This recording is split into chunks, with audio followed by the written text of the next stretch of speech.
We are going to do a video series on Williams Ringer from the 1970s. This game is identical to Penny Pitch, just has a different back glass, but the same type of play where one or two players can spin the wheel and then have an animation of lights get thrown across to play the game to score hopefully more points than your opponent. Now there's a lot of good videos already on YouTube about cosmetic restoration. There's a great series on there. And there's also a lot of videos on how the spinning wheel mechanism works. This series is going to be more focused on the EM mechanics of the game and how maybe if you're having trouble getting yours going, a few certain things to look at. So it's kind of general information in a summary view. We're also not going to go through this step by step or in progress like we did with Skill Roll because I've already taken this machine apart and cleaned it. This is going to kind of just be a recap of everything that is going on inside the game. Now let's start with the score reels. The score reels are pretty standard equipment for Williams 70s pinball. They have 3 switches on top of the single digits and then just 2 on top of the 10 digits. So this is player 2, 1 and 10 scores, and then player 1, 1 and 10 scores. So there's different switches on each one, and in the manual, which is available at pinrepair.com, there's actually a printing error. The very top switch on this stack is upside down in this picture, and it should be doing opposite of what this is showing.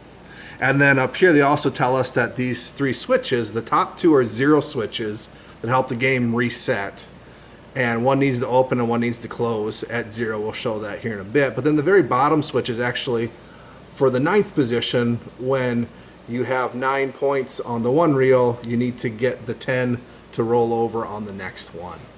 So there's going to be 3 switches on the 1s and then 2 on the 10 reel. So right now we have our score reel on 1, but this is the position of the switches when we go from 1 to 8. 4, 5, 6, 7, 8. Then on position 9, we'll see that plastic arm move down and it'll actually close the very bottom switch. So here's 9. So that's telling the 10 reel to roll over on the next score. And then once we get to 0, that arm will come up and it'll actually close the top switch and open the middle switch. So these top 2 are the 0 switches. And if we look at the switches that are on the 10 unit, this 10 unit doesn't have a 9th position switch because it doesn't have a 100 score reel to tell to roll over on the next point. So these are only 0 position switches over here that have to do the same thing that these top 2 0 position switches have to do. The top needs to close and then the middle needs to come open. So this reel is already at 0. Well, let's go ahead and just throw a couple clicks on there. And that one is also good.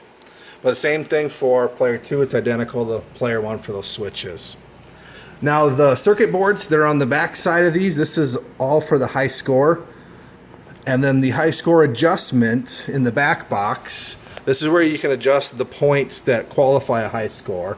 But there's a master control over here where you can set your high score values to give you a credit if it's in the bottom, or if you want it to give you an extra throw when it's in the top.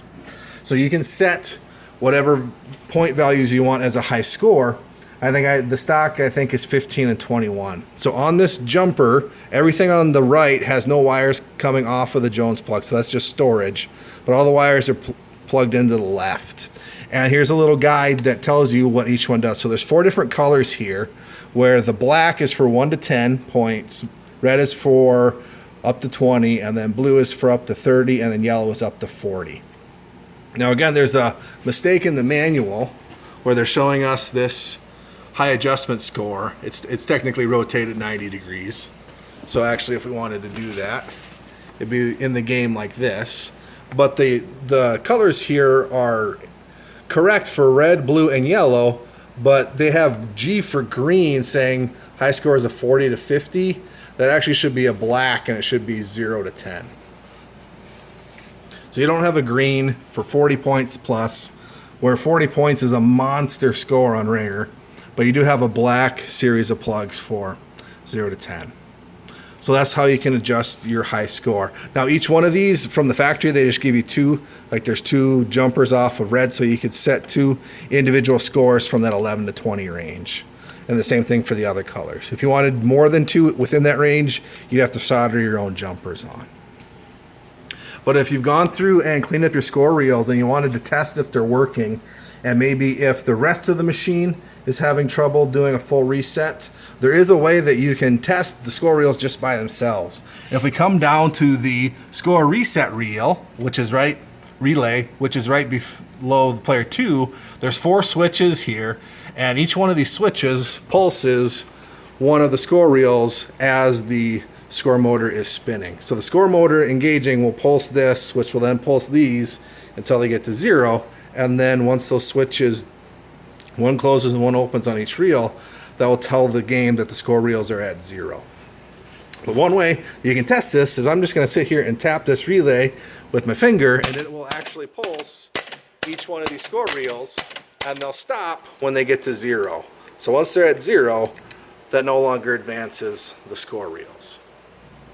So there's a quick way that you can test that, even if you know you still have issues on the rest of the machine. Now, other adjustments that we have in the back box, we talked about the high score up here. This is for the extra throw. This is hardwired on the horseshoe unit that we'll talk about probably in a different video. But at set throws, at number 3 and number 6, you can have the opportunity to have an extra throw if you get a ringer, if you get a 3-point shot. Now, you also get an extra opportunity for an extra shot on the very last throw of the game. And you can adjust how many throws on each game with this jumper. So you can either set it to 5 if it was all the way to the top, or 7 in this position, or down 1 for 10. So you always have an extra shot at 3 and 6, and then the final shot, whether that's 5, 7, or 10. So a 5-shot game, you'd only have 3 and 5. A 7-shot game, you have 3, 6, and 7. On a 10-shot game, you'd have 3, 6, and 10. So you can adjust the overall throws and then that last opportunity, but the 3 and 6 are actually hardwired on the horseshoe unit. Other adjustments, if we go down in the cabinet a little bit, we do have an adjustment for our buzzer relay. There's one that's, in the manual they call it soft and hard or something, but there's a way to adjust this buzzer relay sound. Now, in the remainder of this video, I think we got all the adjustments. I noticed that my tag fell off of this one, but that's the match on, or the free throw on or off. We can also talk about the credit unit. And we'll probably save these ones for their own video. But the credit unit is a step up, step down. The way these pegs are set will tell you how many maximum credits you can have. You can also, since the machine's on, if you flick the end of stroke switch here, you can test your knocker. It'll actually fire the knocker in game over mode. But this will be the step down coil up here, which the game is already at 0. When it's at 0, this peg will hit those switches. That startled me. This peg will hit those switches and open them up. Now, if you want to set it to free play, all you have to do is jump that switch that's being opened up, which is the second one in that stack. And that's what the white wire's done, is my free play mod. Also, the very top switch here is will come open at the 0 position switch, or the 0 credit position. This is the light that you see from the front of the game from the player's view. That will tell you that the machine has credits on it so you can play them. And then your maximum credit, as this goes around, we'll click it on. I've had it set to 8, but this bottom peg, when that opens up this switch, is when your maximum credits will come into play, and then your wheel's maxed out mechanically, and that'll cut off the power to the driving coil of your credit unit. And then once the machine goes to its reset, it would decrement this for each player that you've added. All right, we'll go on to the other units in our next video.